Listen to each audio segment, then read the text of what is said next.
Hey, what is up, you guys? It's Kobe and Chandler here with the Team No Leek podcast, episode 4. Today we're going to be going over some of the regional results from this past weekend. We have Sao Paulo, Sydney, and the Santa Clara regional placed in California. So we're just going to go ahead and jump right into some of these lists. We'll go ahead and start with Santa Clara, since that's going to give us our best representation of our actual meta.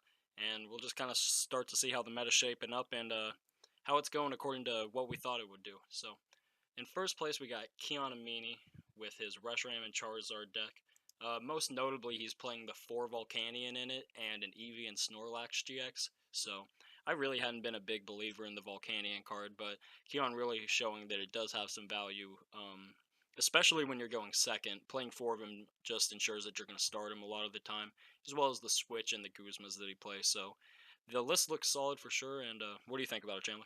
It's really interesting to see the two Reshiram's Charizard. We had talked last time about how expensive this deck can be, and so considering that Reshizard is pretty much the most expensive card in the deck, it's really helpful that you can only buy two of them. Considering that you don't want to keep a lot of them on the board, especially with Weezing going around. Yeah, this is definitely going to make the deck a lot more accessible for some players that don't want to drop 150 on 3 Reshizards. So, really, you can get them for probably about 30 apiece and build the deck for about 60 bucks since you probably already have most of the other cards and they're pretty cheap. One of the noticeable things I see from the list is it does play a Lieutenant Surge's strategy, which kind of complements the Volcanion strategy since you're going to be going in early with Volcanion to set up and probably going to go down in prize cards real early in the game. So the Surge can be a really good option to get off a Welder as well as a Greens throughout the deck. Yeah. Something I also see that's very interesting to me is the Judge. We talked a lot about how Marshadow could really disrupt Reshizard in the matchup against anything that plays Marshadow or even Zoroark that also plays Judge. We really thought Judge would be something, or even Marshadow would be something that disrupts Reshizard entirely and just mess up his entire game state. Sorry. Yeah, that's kind of the benefit of a deck like Reshizard as opposed to Baby Blowns, though, because once you do set up the Reshizard deck, you kind of really don't need a lot to get going and keep going. So once you got that Reshizard powered up, and with the Volcanion out, it's real easy to power up those Reshizards even under the Let Loose. So it's really a strong list, and I really like the Stealthy Hood, and I thought it'd be a pretty big card going into this tournament. So it really seems to be in a lot of these top lists. And interestingly enough, me and this one guy had talked about Stealthy Hood and Max Potion and Acerola in Reshizard, and when I'm playing Weezing heavily, and he asked me how I felt about my Reshizard matchup, and it's interesting to see that Max Potion in there due to the Weezing matchup, or even hard hitters that's going to put it close to like that 270 number like Pikarom for 200. That's going to be really helpful for the Max Potion. Yeah, I mean, it plays the Max Potion, the Field Blower, the Stealthy Hood, the Acerola, so the list really looks like it can combat Zoroark, Weezing, Zapdos, a lot of these two-hit KO decks and spread decks, so it really has a lot of versatility, and I think this list is really well geared to take on most of the meta. Yeah, and it's just interesting seeing that it's not as aggressive as the Reshizard we expected. Yeah, definitely. It kind of takes a more passive with the Surge and the Acerola, letting you get off big plays when you really need them. Yeah. We'll go ahead and get on to the second place list, piloted by Alex Shemansky. The biggest thing that I've noticed in this list is it does play the Arcanine line. I assume that was kind of just to get around the Vileplume, but Arcanine's a card that we've been looking at a little bit. It has a couple good attacks. Grand Flame for 120, 3 Fire Energy does attach 2 energy cards from your discard pile to one of your bench Pokemon, and that's going to be Fire Energy cards, sorry. And then its second attack for 4 Fire does 190, and it does 50 damage to itself. So these have always been some really good numbers to hit. A little bit worse now that we have some tag teams out that really have beefy HP, but the Arcanine can definitely be a good answer to Vileplume as well as not being completely useless in a lot of your other matchups. Yeah, and considering, Arcanine looking at it from a standpoint without the fire support that came out this set, it's not a great card, but you play the welder, that's gonna make Arcanine way more accessible now, and you can one-shot most things with that 190 attack with a choice band.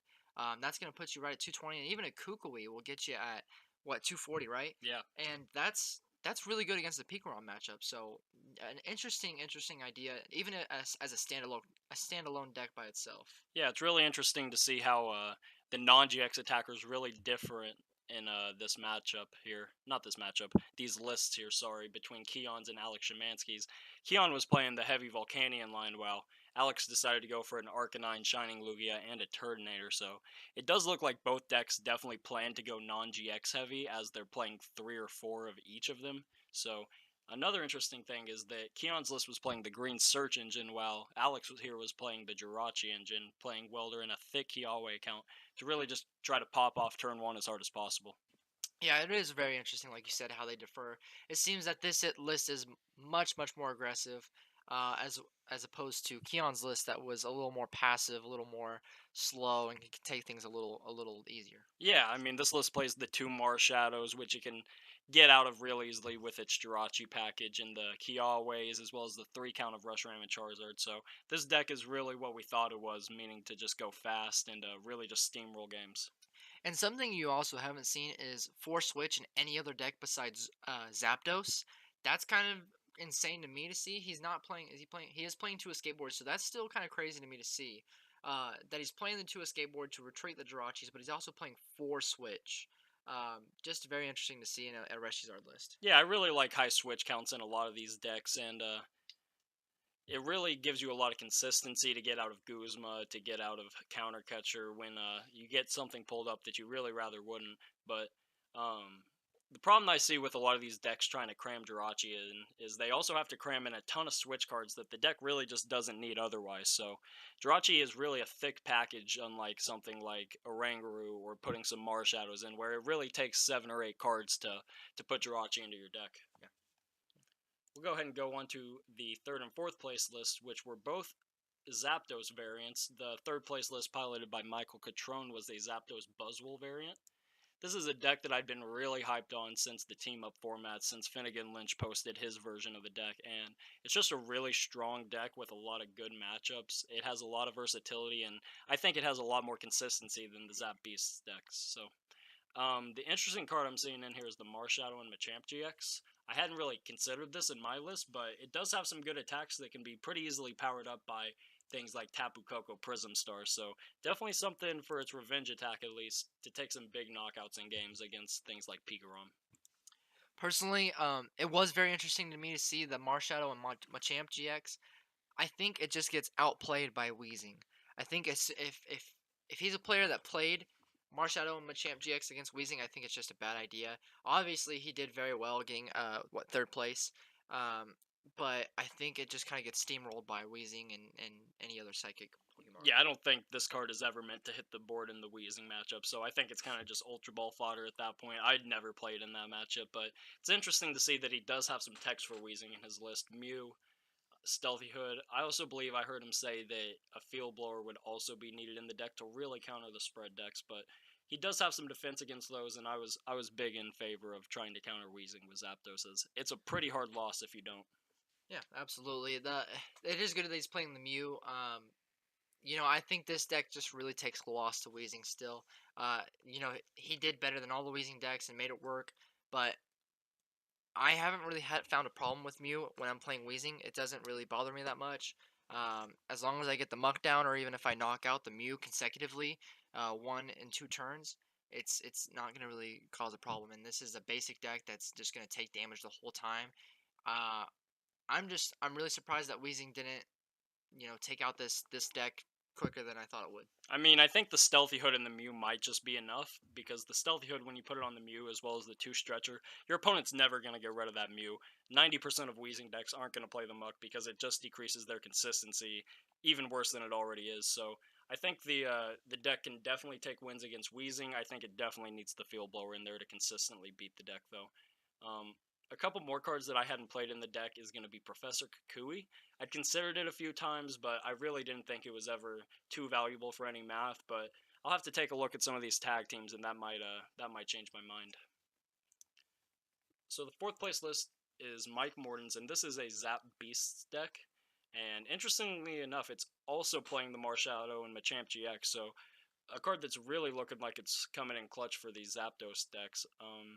It's not really playing any of the other Beast cards, and I kind of agree. I had been off things like Kartana and things like Buzz Pheromosa. They never really seemed like optimal cards in the deck, so These lists are kind of what I was leaning towards. Just straight up, they play the Mew, they play the Stealthy Hood, the Field Blower. I mean, this deck can really handle just about any matchup it's thrown at. Something that's different between the two lists as well is this list, sorry, is playing Beast Energy. I think that's super important considering you have the Buzzwoles. He is only running the one Buzzwole, the one Nihilego, which is really only making it that Zap Beast deck. The fact that he threw in the Nihilego as well. Um, the Beast Energy is very uh, convenient for your Buzzwole turns when you drop down when your opponent drop downs to 4 prizes, and your Nihilego turns where you could copy those big hitter attacks such as Full Blitz or Tag Bolt or was it Flare Blitz by Reshizard.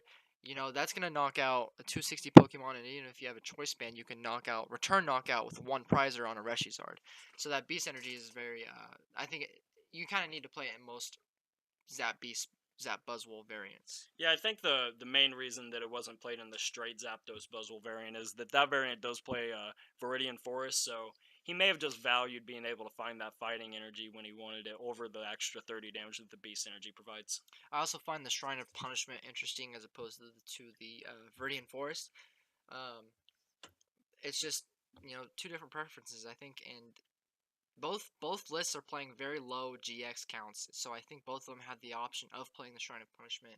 But it's interesting to see that this list decided to go prefer the Shrine of Punishment over the any other stadium that you could have played with it. Yeah, I mean, the Viridian Forest just doesn't really work as well in the Zap Beast variant because it is forced to play those rainbow energies. I did see one variant that was playing a basic fighting and a basic psychic with Viridian Forest, so it's definitely something you could consider, but he does play the Energy Lotto to kind of hit into his energy more consistently, but I'm not even sure that an Energy Lotto would be better than just the fourth Rainbow Energy. I would probably want them both, as you can get Energy Lotto off of Jirachi. Yeah.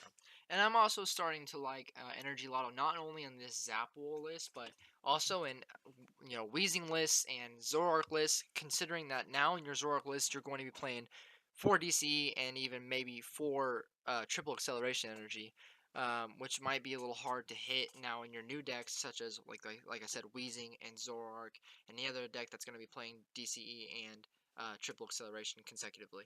Yeah, these special energy decks have really relied on Energy Lotto for a while to kind of get them into their special energy consistently. So, a pretty solid list overall, but I think I definitely prefer the Zapdos Buzzwole list personally. Yeah. I do like the Field Blower, Stealthy Hood, and Mew combination that this list gives, though.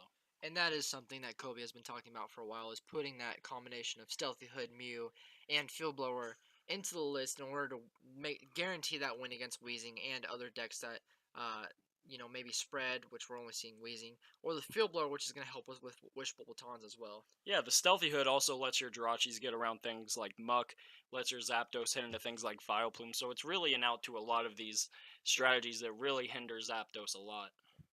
Alright, we're going to get into the 5th place list as well as the 7th place list, and this is going to be DDG's adaptation of Shedinja Control. Now, we saw Pedro pilot this deck back in Berlin, and again at some other small tournaments he's been to, but it's kind of a cheeky deck that a lot of people have considered a meme, but DDG obviously felt confident enough in it to go ahead and play the deck. It does play some interesting cards that you don't see in a lot of other decks, such as Ingo and Emmett, Hiker, Trumbeak, Mars, Gladion, Champions Festival.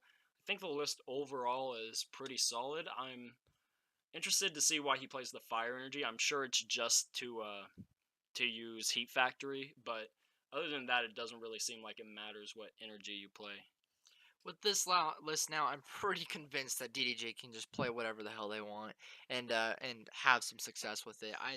Looking at this list as a standpoint, it is a meme, a straight up meme. You look at Hiker, you look at Ingo and Emmett, and all these other cards, and it just looks so silly in this meta. But it's proven to be successful. It took 5th and 7th place, so what can I say? I'm not DDG. As well as Isaiah Williams coming in at 27th with it, but it really does have some combos. The big difference I'm seeing between Pedro's new list and this one is Pedro is playing the Giovanni's and Diglett combo to kind of mill your opponent out a little more, while this card deck is playing the Hiker and Trumbeak combo to put your opponent's supporter on top and then get rid of it. So kind of a degenerate deck that could see some success, but if people start playing against it in testing, I think it could definitely see the binder again. And I was looking, I was unfamiliar with Hiker beforehand, but realizing that they use the Hiker Trumpet combo, like Kobe had just said, is very interesting. And just milling more cards and making their hand, if you were able to disrupt their hand in any way previously, and then playing that Hiker and the Trumpet consecutively, that's all about what a mill deck does, and a stall deck as well. And it's interesting to see that combination come from DDG. Yeah, and it's a pretty easy combo to pull off. You can resource management back in everything you need for it, but the deck doesn't seem to play any sort of hand disruption, so I think it's kind of relying on getting that hike or trump beat combo at the right time.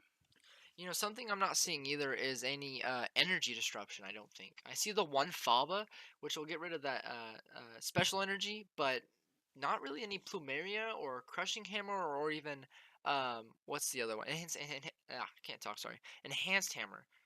So that's also very interesting for me to see, considering that this is supposed to be a control deck.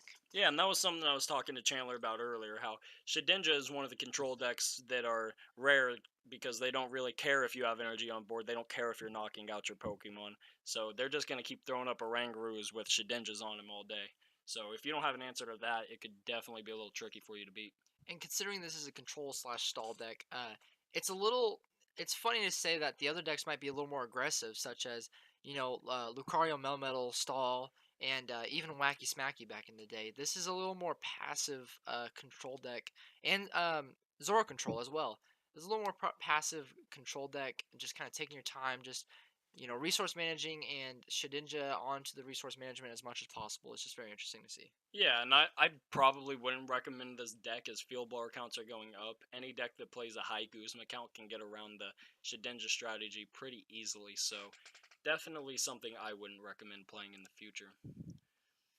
The sixth place list is going to be a Lucario and Melmetal deck. We don't quite have the list for that yet, but I'm sure we'll take a look at some of the other lists and see how they are doing. And then eighth place is going to be a Pikarom. Chandler, if you want to talk about that for just a second. Yeah.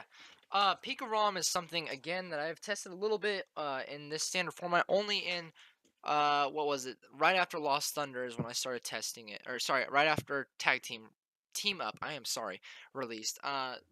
It just didn't prove to be successful in events for me, but it has had so much success in every event that it's been in. I believe it won a couple of regionals ago. It's just a solid list that you can always, rely on, or a solid deck, sorry, that you could always rely on. The 3 Pika ROM count is very interesting to see, considering that there's a liability in some matchups. Typically you can drop down to 2 Pika ROMs and be safe and have a good matchup for the most of the meta, but it's interesting to see the 3 Pikarom as well as the 2 Zeraora. In all of my lists, I've always seen the 2 Pikoroms, the 1 Zeraora, and you're pretty safe going with that. I think they went up to that count because they dropped. Let's see what they dropped. Looks like maybe a Volkner count a little bit. They're playing the 2 Judge, which is very interesting. You already have the Mars Shadow, and then the 2 Judge on top of it. It's just kind of crazy to see. The 2 Dedenne GX, which we've seen come out of this set, is also very nice, considering you can just turbo, and try to get that 3 energy on Pikarom as soon as you can. Yeah, this really seems to be more of a turbo Pikarom list than a Zapdos variant that we've seen do well in the season, so definitely something interesting and something I didn't really expect to be big.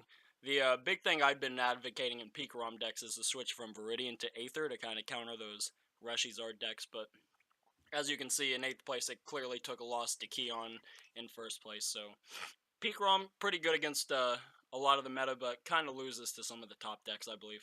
And I did want to touch base on the Lucario Melmetal a little bit. Let's look at a list here by Joel Strove. So he is playing a 4 Oddish count and a 2 Vileplume count. That's kind of crazy to me, considering that Oddish count has always been a little bit lower than that, usually about 2 and sometimes 3. It's just kind of surprising, considering he's really trying to go hard with the Vileplume route. Yeah, it's kind of just a traditional Vileplume wall deck as it plays the Lucamine package, the Surges, The interesting thing here is Red's Challenge, something I hadn't really seen or thought about in a lot of stall decks. Lets you search for a card, though, which can be really good in these stall archetypes that really just play one counts of a lot of other supporters, field blower, counter gains, so can really help you hit your combos when you need them for sure.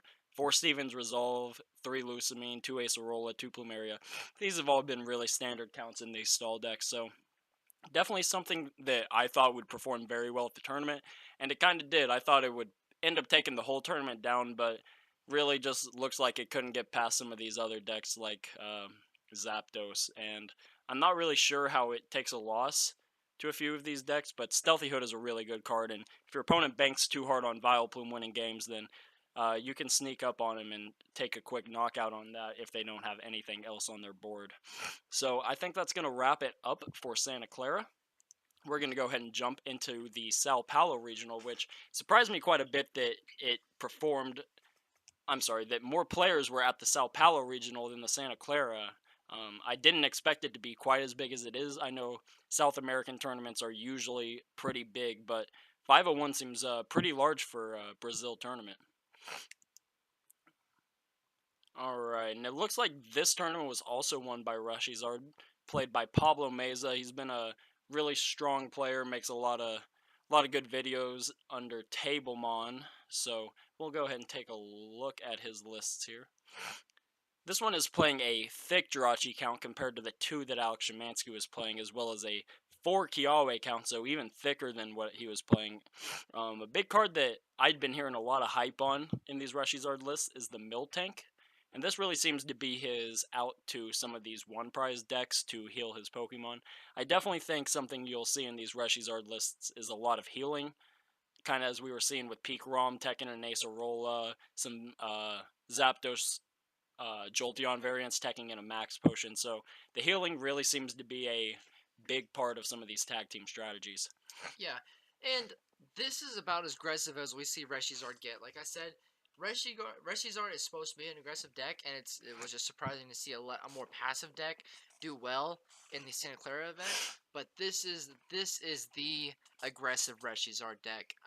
Like I said, I feel very comfortable with my Reshizard matchup while playing Weezing. I know I talk about it a lot, the Weezing, but this is a list that I feel comfortable playing Weezing against, considering I do play the Muck on my list. If you play Muck in your list, that Miltank is not going to provide a whole lot of healing for you. So, whether it's Zoroark that also plays Muck, you're going to be able to hit 150 2 times consecutively if you're playing the heavy choice band count. So, two-shotting a Reshizard. Then you have, Weezing, like I mentioned earlier, which I'm playing the Muck in. You get that spread as long as you want, and they're not going to be healing with the Miltank. It's just Miltank can be hit or miss, I think, with the healing and how much viability it has depending on the matchup. Yeah, and I mean, you talk about how you think the matchup is good, but there was actually a lot of Weezing in this tournament, and in 8th place was a Weezing, so he had to get through Weezing for sure to get to first place. So he obviously felt comfortable with the matchup. Again, nobody plays the Muck, so that's not something you need to be concerned about. But I definitely think that that's kind of a difference between me and Chandler here. I think a good Reshizard player will body Weezing about 9 times out of 10, no matter the list. I think if you're trying to beat Reshizard with Weezing, you're just banking on your opponents being bad. So with things like Miltank, Acerola, and Max Potion, I think you're really just going to have a really hard time. And I mean, I don't see the Max Potion or the Acerola. So as long as you again have that Muck, which maybe not a lot of Weezing lists are playing that Muck, but I know mine is, and I know if Miltank's the only healing option that they have in that Reshizard list, it's gonna probably be a bad time for them. Yeah, I think the Reshizard deck just might be so aggressive that it can take out that Muck whenever it wants, and then kind of just use the Miltank for the rest of the game with one Reshiram Charizard. Something I definitely like to see in this list is a Stealthy Hood. That, in my opinion, would make the list a lot better, but considering Miltank can heal just 180 off of a single welder, I think it can be really hard for Weezing to keep up with that. Oh, I forgot the welder does attach from hand Yeah, technically, so that Miltank does heal 180 in one turn. That is super insane, actually. even up to the 270 HP it has, so that Miltank really gives Charizard unlimited healing, so there's definitely a couple cards I'd like to see in this list, but it obviously performed well enough for him to win the tournament. A big difference we've seen in the Sao Paulo meta against our own is a lot of Zoroark in this top 8 compared to none in ours. So we only have 2 lists for the Zoroark deck, so we'll go ahead and go over the 2nd and 4th place lists. And this is just a traditional Zoroark Persian Slowking. This is kind of the variant that I'd been playing in the deck, and I think it's really strong. I think the Mew is really good. The Oranguru is a big tech against those stall variants, as well as the 2 Marshadow from the new set. So it really has answers to things like Buzzwolf, things like Pikarom, things like Reshizard, as well as playing a 4-3 triple acceleration to double colorless energy count. So I think it's really just meaning to hit hard with these 3 energy attackers, such as Persian and Slowking, and kind of just be an aggressive Zoroark deck. And I'm actually loving this top 8, considering how diverse all the Zoroark decks are. You know, you have Zoroark Persian. It looks like it mains the Persian in 2nd place. Zoroark Persian Lycanroc, which we all thought, I mean, at least Kobe and myself thought it was time to drop Lycanroc, which is interesting to see in 3rd place. Zoroark Persian Slowking, which is also an interesting Zoroark list to see that's maining, and then even more interesting than all of those is Gustavo Wada's 7th place list with Zoroark Silvally Dugong. Not only is it just one consistent Zoroark list, it's 4 different Zoroark lists that, you know, all provide their own, you know, gain in the meta. Yeah, and the big thing about these lists is the Silvally that Gustavo is playing.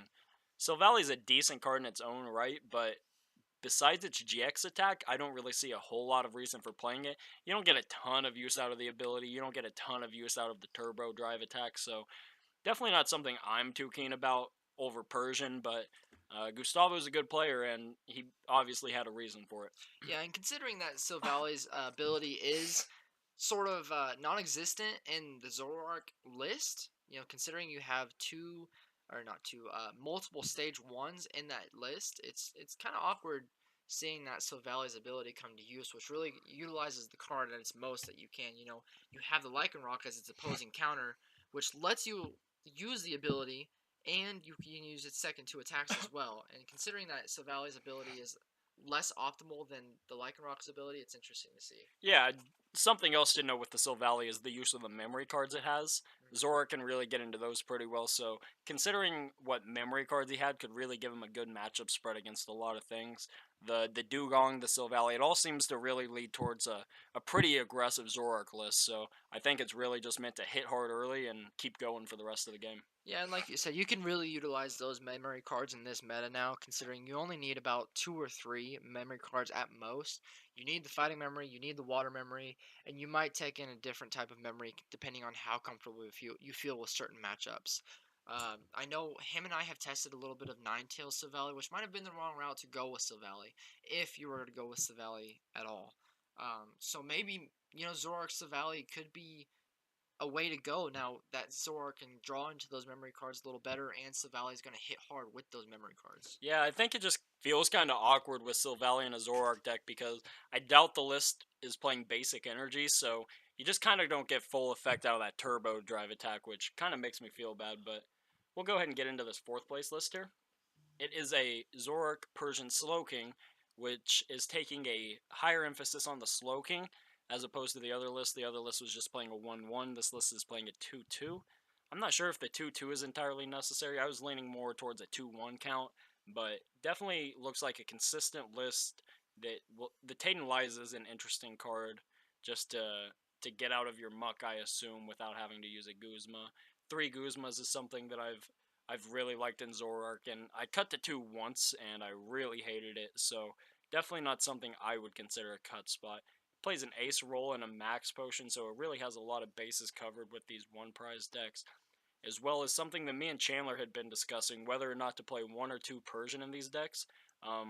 With the top 2 performing Zoroark decks from this weekend playing 2 Persian GX, I think I'm more inclined to go that route with a thicker Persian line to add more consistency. Yeah, and like he had said, this is a very consistent stage 1 list. You got 4-4 Zoroark, you got the 2-2 Mouth Persian, the 2-2 Slowpoke Slowking, the 2 Lele, the 2 Marshadow. It's very, very consistent and a good count of Pokemon. We also see something very interesting to me is I've always seen Zoroark lists average about 18 to 22 Pokemon, whereas list looks like it's playing about 24 Pokemon, which is an insane amount of Pokemon in a list. And being able to utilize it's only playing 3 communication, which is kind of also insane to me considering how many Pokemon you have. You have 24 Pokemon. You should probably, in my opinion, be playing 4 Pokemon communications. Yeah, that's my opinion as well, that the 4 Pokemon communication is really optimal in Zoroark, as it just gives you more outs to basics turn 1, Zoroark's later in the game, and Lele's turn 1. But I really am looking at this list, and besides the second Slowking, I can't really see anything that I would want to cut for that 4th communication, as every card in this list seems super valuable. I'm not sold on the Sky Pillar, seems to just be another tech against spread. I'm not sure that Zoroark really needs all this tech for spread, as it does play the Mew already, but I mean, I guess it can get you into the spread lock under a Lowland Muck, but the deck definitely still has to play a Stadium, and interesting that Sky Pillar over something like Champions Festival even was his pick of choice. And it also seems to favor the triple acceleration over the double colorless, considering that it's playing 4 triple acceleration and 3 double colorless. That's something new and surprising that we're seeing in Zoroark lists, is that some lists might be favoring the triple acceleration as opposed to the double colorless, which is interesting to me considering it's only valid for 1 turn. Yeah, and that's something me and Chandler were talking about today, how these Zoroark lists are sometimes playing a higher acceleration count than their double color list, but I think it really just aims to use this Persian GX attack and this Slowking attack as much as possible, and something I'd really been saying for a long time is that Persian GX's attacks are pretty underrated and can hit the numbers that it needs to, especially with this insane count of 24 Pokemon. You can really put in some work with this Persian against things like Pikarom. Yeah, and just reiterating how well Persian's attack is, I did a lot of testing with it today, actually, and that Persian GX can hit for 240 is if you can utilize the Pokemon that you don't need in the matchup. And I also think, considering he's playing the 2-2 Slowking, he wasn't very comfortable with his Reshizar matchup, or just wanted to make 100% sure that he won his Reshizar matchup. So that's interesting to see. Most lists were playing the 2-1 or the 1-1, and this is just going to guarantee you your Reshizard matchup. Yeah, I really do like a lot of counts I see in this deck. The 2 Persian to really handle that Pikarom matchup, because with all these Pokemon, you can get up to 190 pretty fast. And then Persian's ability naturally enables it to hit combos such as the Choice Band and Kukui combo that the deck needs. So against Pikarom, I think that Persian really has your bases covered there. And going back to the Sky Pillar, I actually think that's a really cool tech, considering you have a lot of spread. That in this meta, in this regional, spread was a problem. Weezing was a problem. It was very prevalent in the meta for day 2. So I think Sky Pillar was a really good call on his end, considering Weezing was heavily played in day 2 of Sao Paulo. Yeah. And then the 8th place list is going to be a Weezing archetype. And let me tell you, I'm very excited to talk about this, considering I play so much Weezing. Yeah, this one's actually playing a Jirachi, which is something that I'd seen, but I haven't really tested Weezing this format, so I'm not sure if the Jirachi package is really the right way to go, but I've been saying for a while that the deck does have some consistency issues, so it could be a way to shore that up. This list is actually looking very similar to mine, and I'm actually liking this list quite a bit better. With the 4 Jirachi, I actually never considered that, surprisingly. I know Jirachi is like the main not draw engine, uh, item slash supporter engine. But it's very interesting to see, especially played with alongside with an adventure bag. Adventure bag can get you your skateboard and a spell tag, or even 2 spell tag. Your options are kind of not limitless, but very versatile, considering you're playing the 4 spell tag, and which is what I've opted to do instead of playing 3 spell tag. Yeah, and the real interesting thing that I see from this list that I don't like is the Tapu Lele is not included in this list, so really no way to move those damage counters around, so definitely something I'd be playing in my list, but other than this list looks pretty solid. And I would probably drop one of 2 things, and that would be the second Guzma, because I have found Guzma not to be as optimal as 2 to 3 count, as well as maybe the Mew. Mew is probably going to primarily help with your mirror matchup, but that would be something you could probably drop in order to put in that Tapu Lele, considering Tapu Lele can really clean up the board. When you're 6-1, 6-2, whatever, and just take the game over instantly. Yeah, it really gives your opponent something that they also have to play around other than just the straight spread. So that is going to be the Sao Paulo meta. There was a couple other interesting decks that you would see slip into day two. There was an Ultra Necrozma variant. There's always going to be those Malamar Faithfuls, two of them actually, so three. Uh, they're going to keep playing the deck. They're always going to play the deck. This one actually appears to be a spell tag Giratina based list, but without the spell tag, so just one Ultra Necrozma and really just focused on the Giratina. Yeah, it looks like that list was more of a spread Giratina Malamar deck. Something I've also played previously. Just proved to be not not well to handle the meta currently, and even the meta that's been previously, as well as the Lost Thunder meta, the tag team meta, and now the Unbroken Bonds meta. Yeah, so we'll go ahead and move into the Sydney regionals. This one only had 148 players and was taken down by Aaron Van Der Kolk playing Zapdos. So this seems to be a Zapdos Beasts list that is super teched out. It's still playing the Zebstrika. Zebstrika is not a card that I've ever really been a fan of. I feel like I always get, my best cards in my hand when I need to sprint. So definitely something that's been played in Zapdos Beast variant so far this season, and the first place list played it, so it definitely had to have some viability. And something that we didn't see in the previous Zap Beast list that we talk about in the other two regionals is Kartana.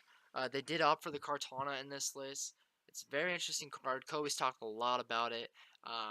But maybe something that kind of turned the tides for him to actually win the whole tournament with the Kartana in his list. Yeah, and the big problem that I'm hearing about Kartana is that your Sledgehammer turn and your Big Cut turn are the same turn, so you don't get a ton of value out of that. But in games where the price trade starts to get a little uneven, the Kartana can put in a lot of work so that you can save your Electro Powers for later in the game.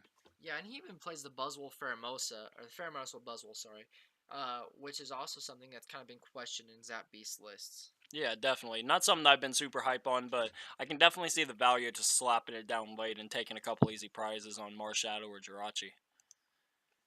Then the rest of the meta is going to be a lot of Zoroark and Zapdos with a Pikarom and Reshizard slipping in there. So kind of just the decks that we really expected going into this format. The kind of big four. Zoroark's always going to be in there. Pikarom I knew would stick around to some capacity with Reshizard and Zapdos really showing themselves as being tier 1 in this meta. Yeah, and it looks like with the Australian meta that the Zoroark Persian seem to me be the top Zoroark deck as opposed to the many different variants that we saw in the past regionals. Yeah, definitely. The Persian has proven to be a pretty great card in Zoroark, as almost every list, and I would say probably every list, is playing the Persian GX. And this list is really teched out. I don't really love the consistency that this list gives. It plays a lot of one ofs that I don't really love one ofs in general. So the 1, 2, 3, 4, 5, 6, 7, 8, 9, 10, 11, 12 one of Pokemon is kind of insane to me, as really you're not going to draw into what you want when you want. You really have to rely on your ball search to get you into the cards that you need. And this is exactly like what I was talking about. You see the average Zoroark list play about 18 to 22 Pokemon. This one's playing 22 with the 4 communication. I think that's just right. I think that's what you need in your Zoroark list. If you're playing anything over 18 to maybe 20 Pokemon, you should probably be running about 3 to 4. At 20, you probably need to run 4 Pokemon communications. Again, I'm going to reiterate that. Yeah, I definitely think Pokemon communication at a 4 count is key for these Zoroarks having consistency. I see he's playing the Brooklet Hill, which is interesting, as he does only play 2 targets for it, so it's kind of cool to see what stadiums these Zoroark variants are choosing to play, and I've always been a big proponent of Devoured Field, even in the Team Up and Lost Thunder meta, as well as this one. And now with so much tools going around, such as Stealthy Hood, uh, Wishful Baton, Spell Tag. He is playing a 2 Field Blower count, which is, I think insane. This is the list I've actually been testing off of. A little bit more of my reiteration of it. But the 2 Field Blower in a Zoroark deck is insane. As well as seeing the 4 triple acceleration and the 4 double colorless.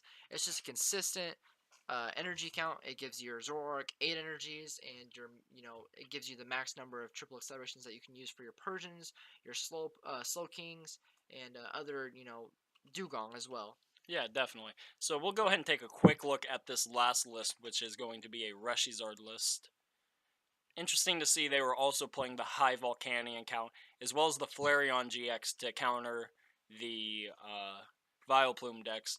The one of the things I'd seen about the Flareon GX is that players were concerned about starting Eevee and then not being able to Greens Exploration. I didn't really see that as much of a problem, as you're not going to start your one Eevee too often, and the times that you don't have a Fire Energy in hand to go along with that Eevee are going to be pretty rare, so you're almost always going to get those Greens Explorations off when you need them. Well, and it looks like he kind of opted for kind of counting that his fire energy would be in the discard, considering he's playing the Flareon GX and the Victini.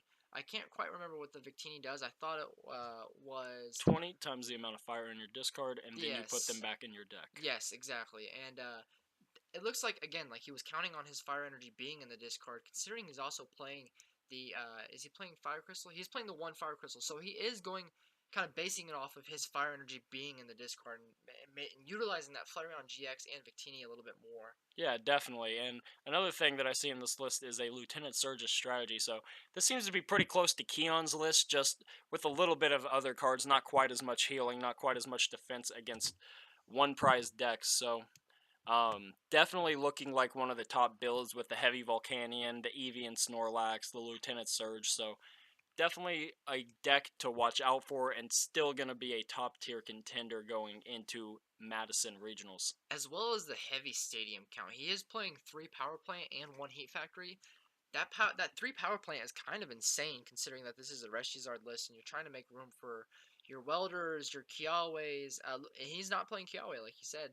And that's just interesting to see that he probably opted for a more stadium count than as opposed to making room for maybe a couple Kiawe's. Yeah, it looks like those power plants were real important to him to kind of shore up matchups like Zoroark, maybe things like Haunch Crow, stupid stuff like Whimsicott. So, kind of just shoring up those GX ability matchups. So, the list is looking pretty solid, and I would definitely recommend playing the deck if you have the option. And you really have a lot of lists to go on now, so you can really pick and decide what you like the most. Yeah.